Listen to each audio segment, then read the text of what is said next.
Wow, people think some crazy stuff about what a chiropractic correction does. So let's get it straight. Corrections are performed using the hands, and sometimes they are assisted by a small tool like this or a special table.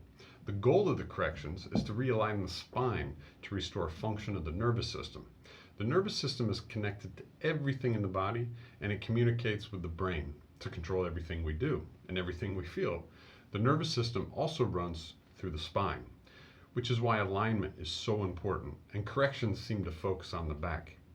When the spine is misaligned, the brain cannot communicate, and we end up with some problems like daily pain, headaches, maybe lack of sleep, stress and anxiety, digestion issues, and so much more.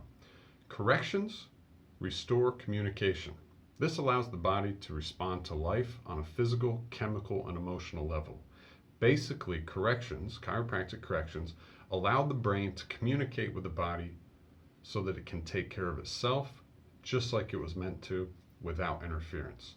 If you want to know more about chiropractic corrections and how it's a safe and effective method of restoring your life to its optimal function, then don't hesitate to contact us, follow us on social media, and find out what we can do for you.